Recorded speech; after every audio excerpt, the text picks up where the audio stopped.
Welcome to the Saturday, November 15th edition of 284 News. I am Jaco Wooding Donovan, bringing you our top stories from this week. Thank you so much for joining us. Governor Daniel PRUCE has dismissed as completely false allegations of sexism or racism had influenced his decision to replace Acting Commissioner of Police Jacqueline Vanterpool. More in this report. In a recent video statement released Friday, Governor Daniel PRUCE addressed mounting public concern over his decision related to the leadership of the Royal Virgin Islands Police Force. At the center of the drama is outgoing Acting Commissioner Jacqueline Vanterpool, who has served in that role for over a year, and the nominee to replace her on an interim basis, Richard Olger. Governor PRUCE affirmed the move was taken in the best interest of the Royal Virgin Islands Police Force, saying it does not reflect any form of racial or gender bias. He also emphasized that Olger has been cleared of any wrongdoing by the United Kingdom National Crime Agency and that his appointment is temporary. My decisions are, and always will be, driven by one priority, and that is improving public safety and security in these islands. Claims that my decision is rooted in racism or sexism are completely false. Thirdly, I should note that last Thursday, in the interest of transparency, I explained that I had nominated Richard Olger, former Commissioner of Police in the UK Overseas Territory of Gibraltar, for the role of Interim Acting Commissioner. I've sought the advice of the Police Service Commission on that nomination in line with the usual constitutional process. His appointment, if confirmed, would be temporary. He would serve as Interim Acting Commissioner of Police for a limited period. I have not nominated Richard Olger to be the new permanent commissioner. I know there have also been reports about allegations made against Richard Olger while he was Commissioner of Police in Gibraltar, but I should note that a review conducted at the time by the UK's National Crime Agency found no supporting evidence for those allegations. And then my fourth and final point is to confirm that the process for appointing a permanent Commissioner of Police is separate from all of these matters and remains ongoing. PRUCE says he understands the feelings of the residents towards the matter, citing that he has a duty to the Constitution to protect the security of the Virgin Islands, and the Royal Virgin Islands Police Force faces a, quote, challenging environment that warrants additional resilience. The RVIPF itself is operating in a challenging environment. Many of those challenges, including an increasingly complex criminal landscape, alongside the need for internal reform, were identified in the Law Enforcement Review earlier this year. Also, earlier this year, we launched a process to vet all police officers. This is essential. It's essential to protect and support officers, essential to build public trust, and also to foster partnerships across agencies. In my view, it's vital to the longer-term success of the organisation. It's also a key part of my overall pledge to ensure that the RVIPF is a properly resourced, highly professional and fully vetted force, one which enjoys the trust and the confidence of everyone here in the Virgin Islands. Citing changes to the challenges faced by the Royal Virgin Islands Police Force and the role of the acting commissioner, he saw it fit to make a change. In these circumstances, I felt I had a duty to take steps to assure the efficient administration of the RVIPF. My view was that the best route to this was to move Acting Commissioner Vanterpool back to her substantive role of Deputy Commissioner. The announcement has sparked protests and criticism within the territory. Demonstrations and calls for accountability suggest that, for many, the move is symbolically linked to themes of colonial oversight, local representation, and equity in leadership. In closing, the governor thanked the men and women of the Royal Virgin Islands Police Force for their service and said he plans to meet with them again in the near future. Meanwhile, Turks and Caicos parliamentarian Akira Misik praised the Virgin Islands' 75 years of legislative history as a testament to courage, unity, and a continued pursuit of self-determination, delivering keynote remarks that honored past and present leaders who shaped the territory's governance and development. Elected member for Leeward and Long Bay in the Turks and Caicos Islands, Akira Misik, has emphasized the significance of the British Virgin Islands legislature's 75th anniversary as a celebration of bold expertise, collective faith, and the enduring conviction of self-determination. Misik was the keynote speaker at a recognition ceremony last week. She honored past leaders including Hamilton Lavity Stout, Willard Wheatley, Ralph T. O'Neill, Dr. Orlando Smith, and current leaders such as Dr. Natalia Wheatley and the current speaker, Corinne George Massacott, in highlighting their contributions to governance, education, infrastructure, and institutional development. The TCI MP also stated that they not only honor their past, but they stood poised at the threshold of the future. The Virgin Islands today face global change, climate pressures, and rapid technological shifts. TCI does too. We're not special. The question that lies before you, Virgin Islands, is not whether you will adapt, but how you will lead. You have made a statement of your intent in your National Sustainable Development Plan and Vision 2036. These documents are more than artifacts. Don't let them get dusty on the shelf. They are invitations to new possibility. They tell us that progress must walk hand in hand with preservation, economic opportunity, must respect natural heritage, and that every young person here must claim a stake in this territory's destiny. Sustainable development means investing in renewable energy, in homes and schools built to resilience, in marine-based economics and economies that safeguard the sea as much as they utilize it. It means creating a government that is transparent, efficient, and accessible. It means providing our youth not only with education and training, but with empowerment and purpose. And of course, these are the same things that I have to remind myself of what I have to deliver for the people of the Turks and Caicos Islands. And in this work, we must never forget the truth. Trouble does not define us. How we respond to trouble defines us. The TCI MP stated that one thing is certain, the storms and institutional setbacks will come, and it calls for them to pivot and address them. They are invitations to rebuild smarter, to stand firmer, and chart bolder. We all know well, too well, the ravages of hurricane and the economic chaos of crisis. But we also know of recovery models, of citizens, BV Islanders, who refuse defeat, and of institutional reform in the fire of adversity. The example of this territory reminds me, and hopefully you, that resilience is not born of calm seas, it is forged in the tempests.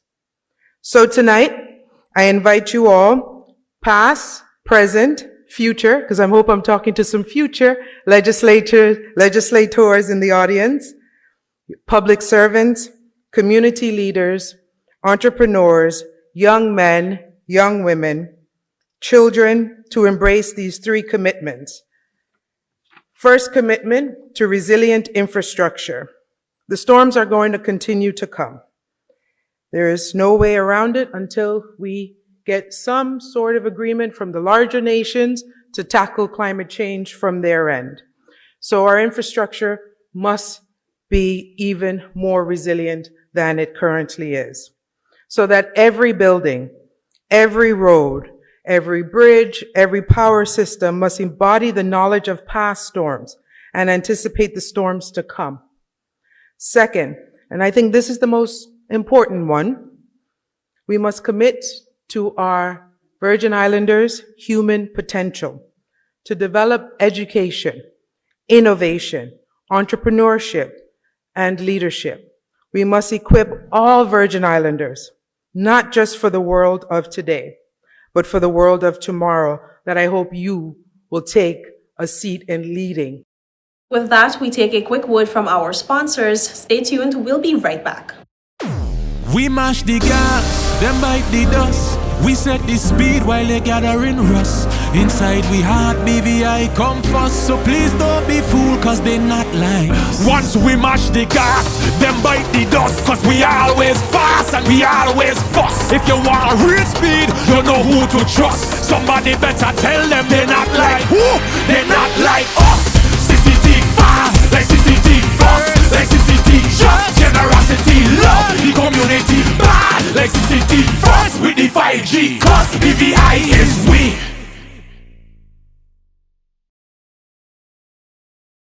Welcome back and thank you so much for staying with us. Premier Dr. Natalia Wheatley has announced that the government will introduce a regulated basket of goods program. More in this report. Premier Dr. Natalia Wheatley has announced that the government's long-anticipated regulated basket of goods program will officially begin on December 1st, 2025, as part of efforts to ease the financial burden on residents facing rising food prices. Speaking at a recent press conference, Wheatley said the initiative is designed to ensure that essential food items remain affordable, particularly for those most vulnerable members of society. We are in the process of implementing a regulated basket of goods to ensure that affordable foods are available to the most vulnerable. To support the rollout, the government has introduced systems to monitor and track how cost savings reach customers. According to the Premier, the Customs Department has also made key adjustments to regulate the importation and clearance of selected goods. A critical part of this was to capture the volume of items coming into the territory. This required certain adjustments to be made by Customs to regulate the brokerage clearing process. This mechanism was finalized last week, and the requirements for customs clearance of the baskets of goods will begin December 1st. Communication with the food importation brokers and suppliers is also being done. The move comes amid public concern about the high cost of living in the Virgin Islands, where food prices have surged due to global inflation and importation costs. The British Virgin Islands has rallied behind Jamaica and Haiti after Hurricane Melissa, raising over $100,000 through a national disaster relief telethon and deploying local support teams to assist in recovery efforts. The British Virgin Islands has reaffirmed its support for Jamaica and Haiti following the devastation caused by Hurricane Melissa, by raising more than $100,000 during a national disaster relief telethon on Sunday. During the event, Dr. Neil Smith of the BVI Electricity Corporation announced that a 6-man team has already been deployed to Jamaica, where they will work for roughly a month to assist in power restoration. We had our team ready by the Friday after it hit, which was a day after. And they left on the Sunday. I think we were probably the second team in Jamaica at the time. And right now they are in the Montego Bay area. Their task is to rebuild a line that is supposed to power a water plant and a hospital in that area. They seem to be doing well. They seem to be quite happy. When I'm saying happy, they, what they're doing, they're not depressed or stressed out, but I'm quite pleased that we have the opportunity to assist our sister utility. They came to us in 2017 when we had Irma and Maria, and they did a lot of work for us, and we're quite grateful for the assistance that they gave us, and I'm pleased that we now have the opportunity to return the favor. Meanwhile, Stacey Lloyd, director of the BVI Red Cross, outlined the organization's preparedness measures ahead of the hurricane and the relief now underway. Lloyd emphasized that the Red Cross remains committed to supporting affected communities and coordinating aid as needs evolve. As far as the disaster in Jamaica, Haiti, and other countries that were devastated, the Red Cross were, of course, on the ground prior to Hurricane Melissa arriving to the different islands. The Red Cross Jamaica mobilized 400 volunteers and immediately distributed 750 blankets, 250 cleaning kits, 215 hygiene kits, and 215 shelter toolkits, and around 1,000 tarpaulins. In the other countries that were devastated, mainly Haiti, similar efforts were made prior to Hurricane Melissa making landfall. Since then, the International Federation of the Red Cross has launched an appeal for recovery efforts in the different islands that were devastated by Hurricane Melissa. So there have been appeals in excess of 23 million for Jamaica and 15 million for Haiti. These efforts have been very well received from the international community. And today specifically, we are speaking to us here in the British Virgin Islands. So we're asking for persons, of course, to call in and to pledge your contribution to this telethon so that these efforts can go, so the monies can go to recovery efforts for Jamaica and Haiti. Dr. Paul Dennis, Jamaica's consul to the BVI, expressed heartfelt gratitude to the BVI community for its generosity and solidarity during a difficult time for the region. I cry when I see the videos emanating from my country. There are parts of Jamaica that I simply do not recognize. The parish of Black River and in the parish of St. Elizabeth, and in fact, the capital town of Black River, where it hit, has been completely obliterated. The sea simply reclaimed the town. There are business places which are filled with mud and boulders. We have a 300-year-old Anglican church which has stood its ground through every natural disaster that has been thrown at it. It was a symbol of the town of Black River and the parish of St. Elizabeth. It was to Black River what the Eiffel Tower was to Paris. All that remains of it is the bell tower. And as I indicated earlier this afternoon, there are still communities in Jamaica which are submerged underwater. The last account I had the official death toll, remarkably, despite the ferocity of this Category 5 hurricane, only at 32. But each time the death toll is revised, it comes with a rider saying, but we can expect it to rise. Why? Because there are still communities which have remained underwater, or partially so, and there are still persons unaccounted for. So we still do not know what we will eventually find and what the ultimate death toll will be. But as other panelists on this panel and earlier have indicated, it is in times like these that we pull together. And I will end where I began this evening, which was to thank the community of the BVI who have put their hands and hearts together with us to make us beneficiaries of this evening's endeavor. And again, I say thank you, thank you, thank you. With that, we take a quick word from our sponsors, but stay tuned because there is more when we return.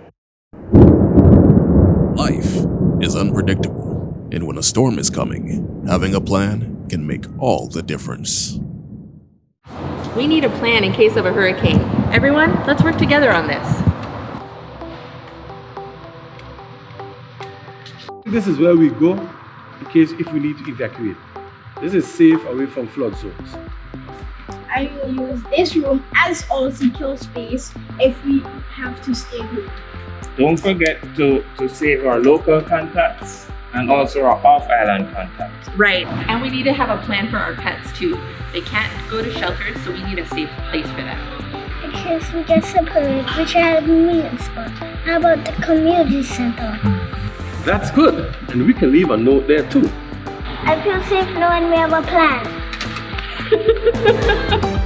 With a plan, you're not just preparing for the worst, you're taking control of the situation. A message from the Department of Disaster Management and 284 Media. Just give me my service. Yeah. Just give me my service. Just give me my service. Make the switch to CCT and get connected today. Unlimited talk, text, and data.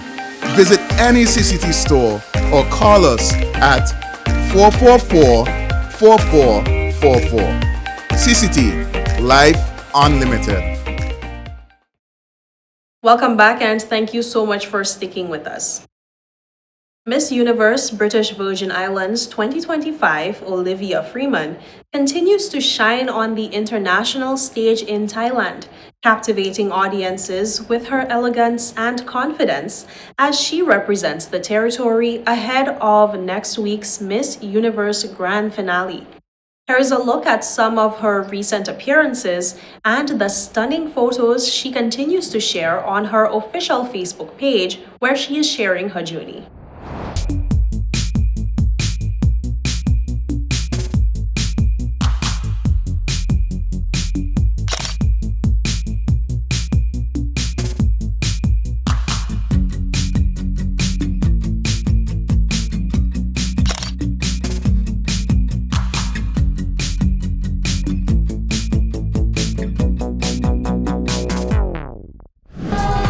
Olivia Freeman, British Virgin Islands!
Meanwhile, businessman Lesmore Smith of Top Priority Security Services has donated a new ambulance to meet long-standing medical needs of Jos van Dijk, a gesture that Health Minister Vincent Wheatley hailed as a powerful example of public-private partnership in action. The people of Jos van Dijk have been told that their cries have been heard, as businessman Lesmore Smith of Top Priority Security Services stepped up to the plate once again to assist. Smith has donated a new ambulance to enhance the medical needs on the island. I'm happy to be a part of my family and I, to be able to give and continue to give. Top Priority came about in 2019. No, 2000. And from 2000 to now, I think we have donated to this community in several ways about $500,000. And we didn't do that because we was rich. We do that because we care. Sometimes my wife and I used to have some battles, and we can't do it this time. I said, if you ever stop the process, then you stop the blessing. So don't stop the process, because the blessing will stop. And I'm pleased to say that today we are blessed.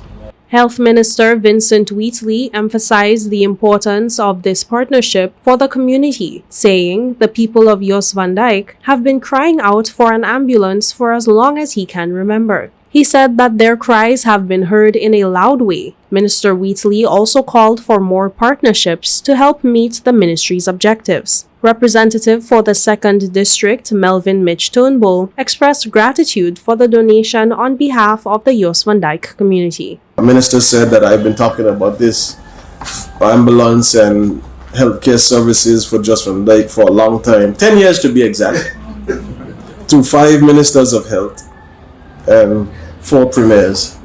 I've been lamenting on it, so I'm grateful on behalf of the people of the Jos van Dijk for this to be realized.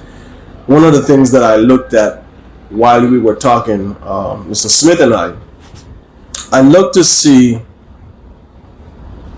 if there were any markings on the ambulance. And it says donated by Top Priority Security Services. But in honor of his dearly departed mother, in honor of somebody who, if you ever heard a man talk about his mother when she was here, I mean, if you hear me talk about mine, it's different too, but she gave, and now he continues to give to the Virgin Islands. So I'm just elated, I'm just delighted to be here, sir, on behalf of my community, advancement team, more so Shelly than Sally, because we have an inside joke, but I want to say thank you, and I know Madam CEO of the hospital and your team over there, this is a step in the right direction.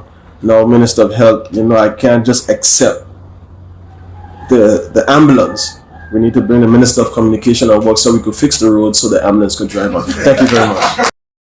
And that's it for today's news roundup. Be sure to follow us for daily news updates. Like us on Facebook at 284 Media and 284 BVI on Instagram and X, formerly Twitter. I am Jacques Wooding Donovan, and I will see you again next week. So have yourself a safe and enjoyable weekend. Goodbye.